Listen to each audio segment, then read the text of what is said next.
Welcome to The Whole Pineapple. I'm Ruby Booras. And I'm Ann Judge. The Whole Pineapple is a podcast about wellness focused around fertility. And on these weekly mini episodes, we bring you bite-sized ideas for you to snack on. Like breathing exercises, book reviews. Maybe we'll review some scientific research, or we'll share some wellness and fertility stories from our listeners. So if you're looking for a tip or a trick related to your fertility and well-being, then you've come to the right place. Let's dig in.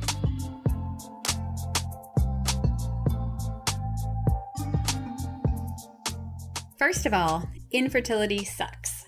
People tell you they're pregnant and you're like, what?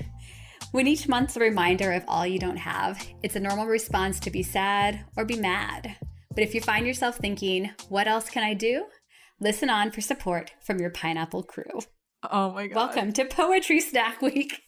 Poetry snack. Yes, this one's a little different than our typical short snacks, but I think it's going to be kind of fun and just like a little bit of a breath. Mm-hmm. We're getting in touch with our artsy side today. So that's right. Well, we've done book reviews in the past, and they're always a little bit more scientific, narrative focused. And we thought, oh my gosh, I mean, infertility shapes people in so many ways, and that includes people that are poetic. And so there's just so much out there. And we thought, let's do a little bit of just reading some of our favorite works that speak to different aspects of this. Yeah. And before we bust out the bongos, I just have to mention one thing because it relates to the poem that I wrote for the episode today. Oh. And just to give the listener some context, Ann and I just both celebrated our anniversaries at work. So I was 10 year, Ann was 15 year. And at SRM, we have a tradition of roasting the person who is being honored for their anniversary. And I found out something new about Ann, and it's a little bit of a problem. So this might get a little bit Brandy and Monica here, but Tom Hiddleston. Are you not into Tom? Tom Hiddleston is my fake boyfriend. No, are we competing over the boy is mine? Boy is mine. Yeah. I have a pillow with Tom at home that was a gift, and as well as my mug. Yes, but my dog's name is Loki, so I know. Okay, so are you ready? Yeah. This is titled An Ode to My Top 10. Tall and dark with some smolder, but makes me wonder. Do I have a type? For those listed here send my heart quite asunder. Can you find similarities? Tell me, what do you think? No doubt each is lovely, but is it true they are drawn from similar hotness ink? Let's get started with Mr. Congeniality, Benjamin Bratt of the OG Law and Order. I'm sure you'd understand why I'd so get with that. Of the team's Jessica, I'd take Beale over Alba. And Alba or Elba, give me the capital E. But I just have to say, the London accent must stay if you want to be with me. Oh, Jensen Eccles, I wouldn't forget you. Though using height as my metric, I hope you can see. If I'm having to choose between brothers, Dean Winchester, please forgive me. I'm going to need me a Sam tree. Although my type typically be dark and brooding, for those baby blues that give quite the smolder, Bradley Cooper, Dylan McDermott, I'd like one on each shoulder. Heading to the universe, Zoe Saldana is the true marvel. Whether she be green or blue, I will confidently say, any hue will do. Let's give the next round to a man who wakes up with a 5 o'clock shadow. As handsome as funny, he's the one who exudes charm and retro class. Cheers to John Hamm. For you, whiskey I'd raise in my work hour glass. Speaking of snacks, gorgeousness this woman does not lack. And Anne tells me snacks are meant to be brief. So I'll just say, my adoration could never be mild for Olivia Wilde. And long have you waited for the top of the chart, vying for one, Jared Padalecki and Tom Hiddleston. Gold or silver, oh beard of Odin, don't make me choose. How about them both, then neither will lose. Of course, this is all in good fun, don't get it twisted. For next to my name, your name sits listed. Forever and ever as we get older, Dion Constantine, you will always be my top smolder. Oh, that got sweet. Mine is still Tom. I would say Tom. So. Sorry, Nick. Sorry, Nick. Obviously, Ruby and I are the best poetry you're going to hear this episode. Yes. Everything else is going to be downhill, but yours was longer and a little more poetic than mine. Mine's a little too whimsical. When Dion irritates me, I always send him a GIF of Jared Padalecki. And then he promptly returns it with a picture of Marissa Tomei. So it's fine. Okay. It's fine. Well, I also wanted, when we were looking at research for poetry stuff, did you know that the oldest love poem in the world also kind of relates to fertility? Oh, no, I didn't know that. For a long time, they used to say the oldest known poetry of love poem was Song of Songs from the Bible. But then they discovered there's this poem from 2000 BCE that is called The Love Song for Shushin, and it was composed in ancient Mesopotamia as part of use in the sacred rites of fertility. So when this was discovered and translated, it's now thought to be the oldest love poem that exists. And we can certainly link to the world history article that tells me this. I must admit, I am not an ancient scholar, but it talks about, kind of this whole fertility ritual that the leader would take with the goddess each year that was supposed to bring like this kind of sacred marriage ritual where they're symbolically trying to marry the goddess, and that would ensure fertility and prosperity for the coming year. So just one more example of how fertility is woven into history and rites and also poetry. That's so cool. And the other thing I realized when I was researching is there is a syndrome called Poems syndrome. So when you search for poems, you find links on the Mayo Clinic site to Poems syndrome, which does not have anything to do. It's just the POEMS is an acronym. So. I have never heard of that syndrome. So shall we start with actual poetry? Yeah, let's do it. My book, which the four that I'm going to go from, is called The Carrying, and these are poems by Ada Limon. And Ada Limon is the author of 4 books of poetry. She's been a finalist for the National Book Award, National Book Critics Circle Award, and she's appeared in numerous publications. And I love this book, so I definitely want to put information about it.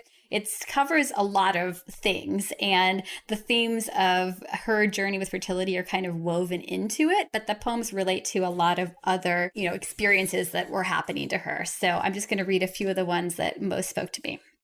So the first one is called Wonder Woman. Standing at the swell of the muddy Mississippi after the urgent care doctor had just said, well, sometimes shit happens, I fell fast and hard for New Orleans all over again. Pain pearls swirled in the purse along with the spell for later. It's taken a while for me to admit I'm in a raging battle with my body. A spinal column 35 degrees bent, vertigo that comes and goes like a DC Comics villain that nobody can kill. Invisible pain is both a blessing and a curse. You always look so happy, said a stranger once as I shifted to my good side, grinning. But that day, alone on the riverbank, brass blaring from the steamboat Natchez out of the corner of my eye, I saw a girl, maybe half my age, dressed for no apparent reason as Wonder Woman. She strutted by in all her strength and glory, invincible, eternal, and when I stood to clap, because who wouldn't have, she bowed and posed like she knew I needed a myth, a woman by a river, indestructible. That's beautiful. Yeah. Oh, I really love that. Yeah. I love how she mentions her good side. Yeah. And invisible pain, which is something that is common both literally in terms of symptoms that impact infertility, things like endometriosis, but also just the whole experience. That's what's so hard about it, is that people don't know what you're going through. And that's why people can be so insensitive. And we even worked in a little bit of Marvel to go along with that. I mean, absolutely. When don't you?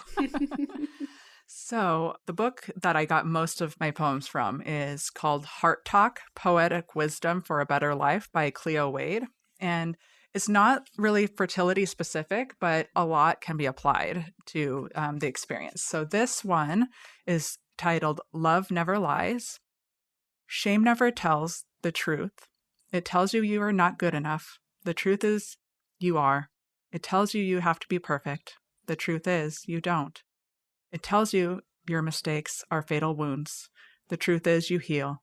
It tells you everything has fallen apart. The truth is you will rebuild. It tells you that you will stay sunken in despair. The truth is you will rise. It tells you you failed, you lost, and you got hurt. The truth is you learned what to do next time. You gained knowledge from your knockdown, and you found out just how strong you are. It says you will never make it. The truth is keep going, for shame said you would never survive, And the truth is, you are still here. Ooh, that is good. Yeah, right? I feel like we have to like have a pause and some like inspirational music in between these. Yeah. But Shame is such a theme with the fertility journey. I wish it wasn't, but it seems pretty ubiquitous with most people that we see. So that one really spoke to me.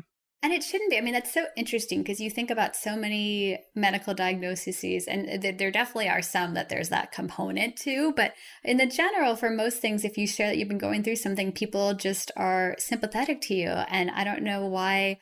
I guess because it is something that people keep so private, there's this like feeling that I must have done something to cause it. And it's like, I wish we just had the magic anti-shame wand Right? to I just know. like let people know, hey, there are all kinds of things that happen in our bodies for all kinds of reasons. And, there's no reason to be beating yourself up over anything like that. It's all, I wish we had that much control that we were like Right. the reason for our infertility, then we'd know what we could like avoid. But that's just not how it works in most situations. Yeah, unfortunately, infertility is never black and white. It's just a whole lot of shades of gray for sure.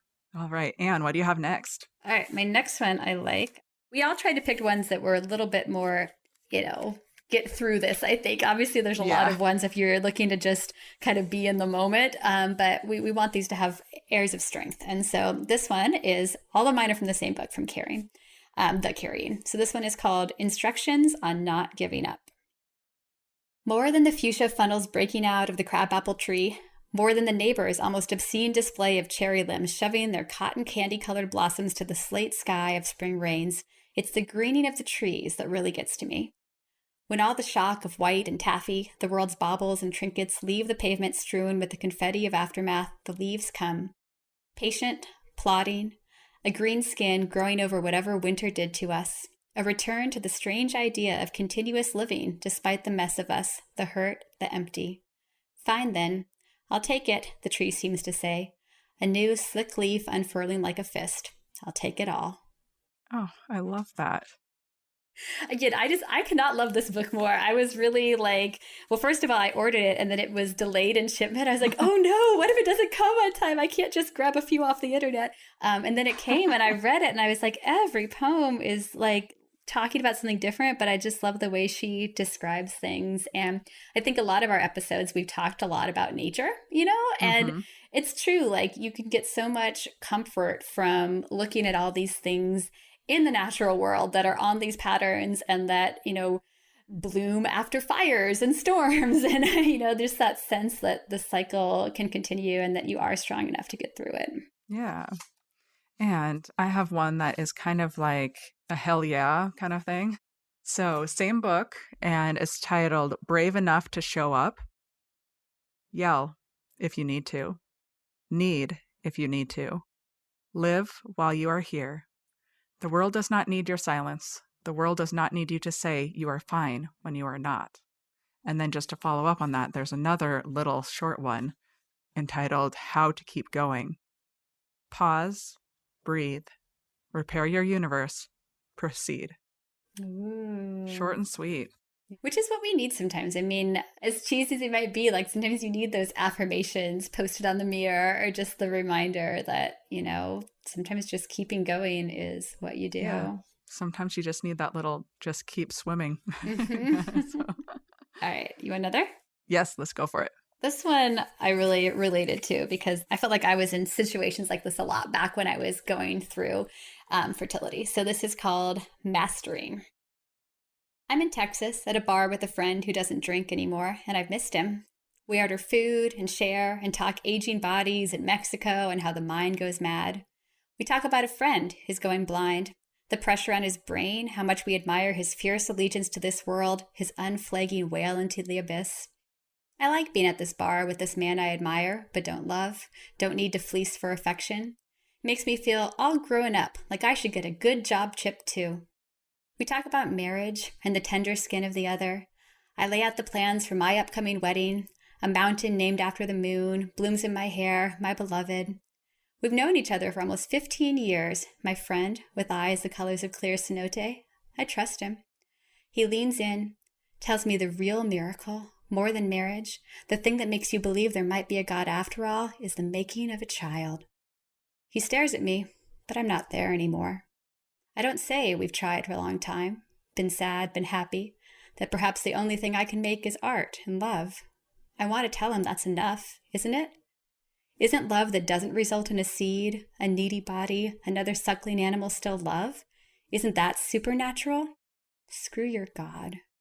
He's showing me a photo now of his child, and I'm unfolding and folding the napkin. He's pointing out how amazing his child is. I order a drink because I can, and maybe because he can't. He retreats in his seat. I take a long sip and really look into his eyes. I want him to notice what he said, how a woman might feel agony, emptiness, how he's lucky it's me he said it to because I won't vaporize him. I sip again. I want him to see how much pleasure I can handle.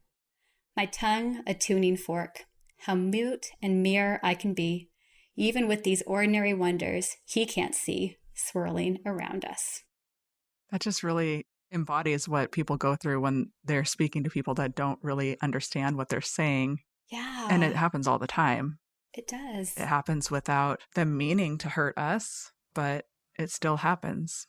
It's the reason those times hurt us is because it's often people that we are close to. You know, we let down our guard. We don't expect it. We're just trying to catch up with a good old friend. And that's when it just seems like it comes out of the blue. And I wish that was the other thing we could get out there in the world is that, you know, having children is amazing. I mean, obviously we both know and love that, but it's not always easy for everybody. And so to be so cavalier about the way you share your joy and your experiences and acting like they're just universal can be really, really painful. And you never know what other people are going through.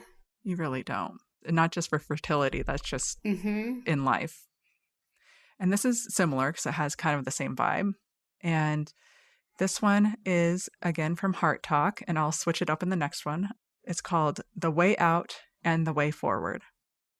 I loved myself through what I had been through. This is how. I stayed afloat, even when life's waters raised above my head. And when I needed someone to trust, this is how I knew which hands were helping hands and which hands were hurting hands. Yeah, all these kind of do fit together a little bit with, I want people to feel if they're going through this, that you have to be protective of yourself, you know? And sometimes that does mean knowing that you have to step back from certain people, you know, like, and sometimes there are friendships that you have to kind of put on pause, and it's knowing what you need in the moment and finding a way to tell the people around you. It's okay not to go to that baby shower or, you know, whatever it may be, that family function, whatever it is, it's okay to take a step back. And you circle back up to people again, you know, like when I was going through this, I think what felt hardest for me, it wasn't necessarily the first round of pregnancies from friends, because I kind of expected that. It was when I got lapped by people. Oh dear, yeah. When it's like 3 years have gone by and now people are telling me they're pregnant with their second. And that was the thing where it's like, I can't do this right now.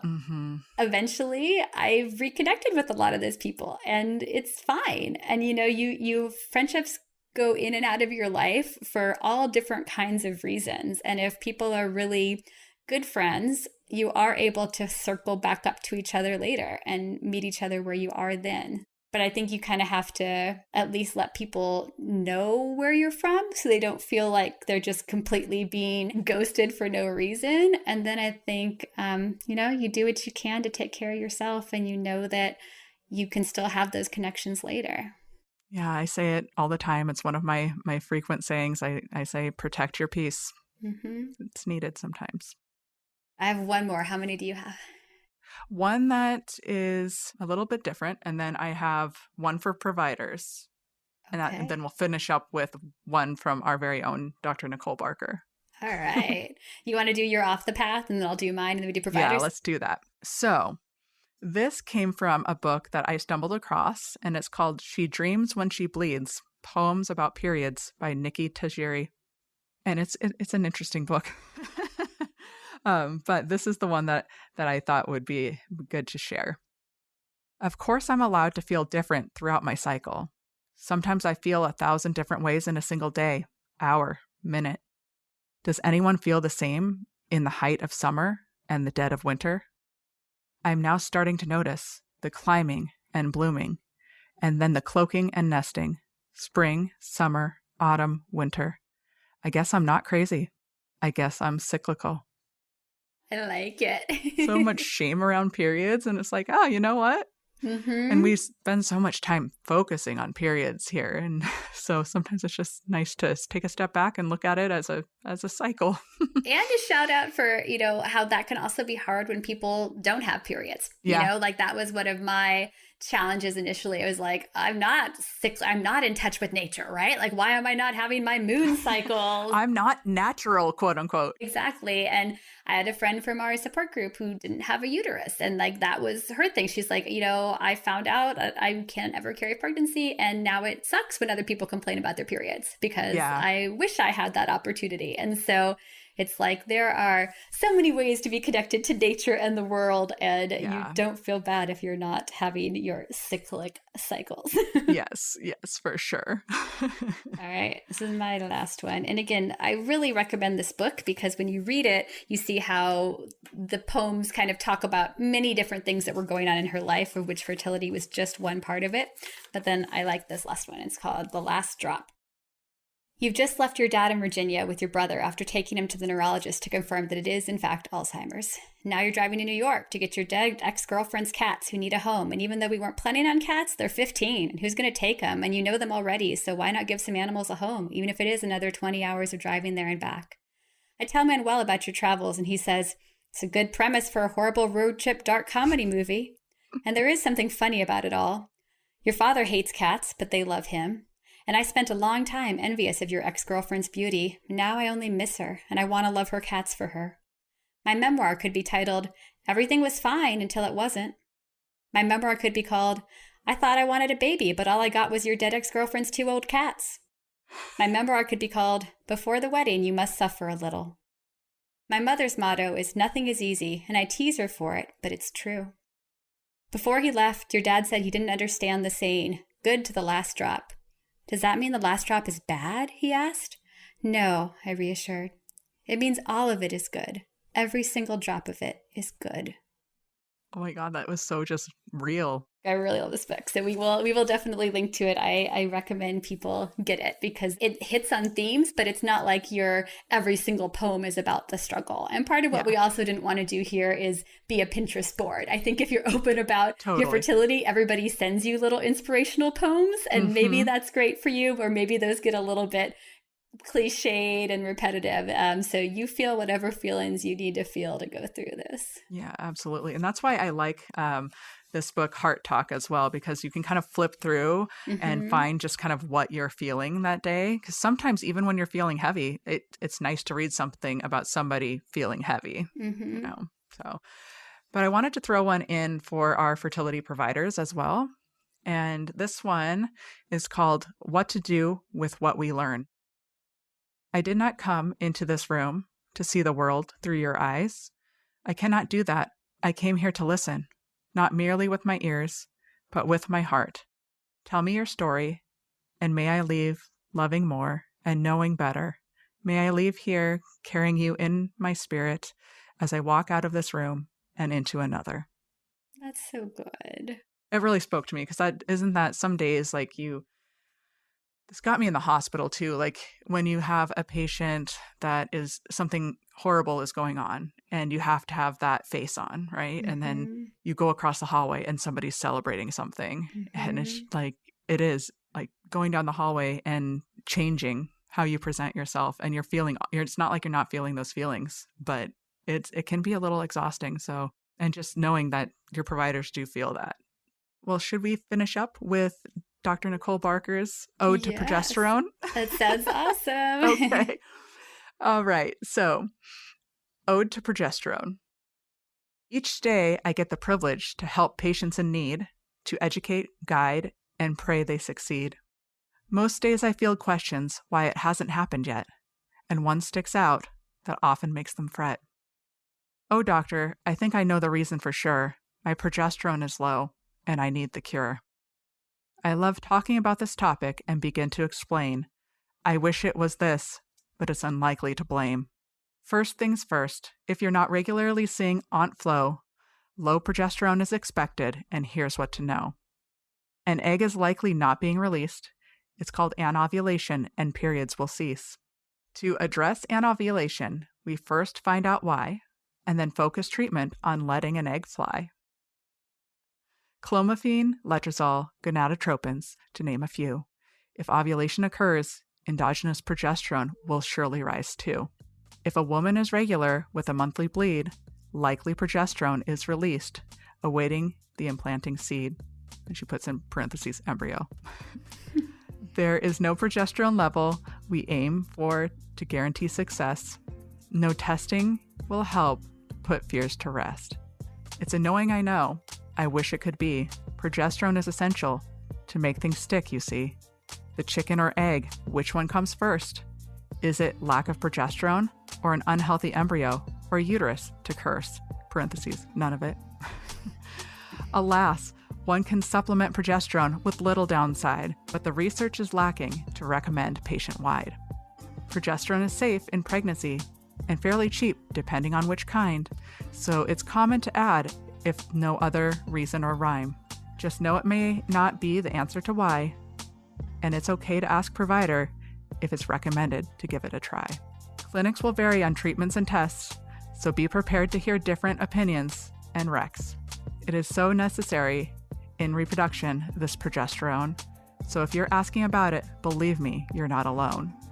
You need it to get pregnant and to have a regular flow, but the fountain of fertility, it just isn't so. That's good.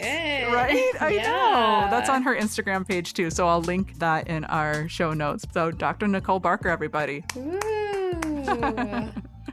Well, gosh, we talked for a long time, but we will put all these resources for people to buy and read, and we hope this was kind of a interesting way to remind you that you can get support in the arts as well as everything else that we've been talking about. And when all else fails, just put on Alanis Morissette. It usually covers it. Have a delicious week. Thanks for joining us for this week's episode of the Whole Pineapple Podcast. We hope it was helpful. If you know someone who could benefit from hearing the podcast, we hope you'll share it with them. And don't forget to subscribe, rate, and review The Whole Pineapple on your favorite podcast app. Every rating and review makes us easier to find. This podcast is sponsored by Seattle Reproductive Medicine and is produced by Audiotocracy Podcast Production. We'll see you next time. Have a delicious week.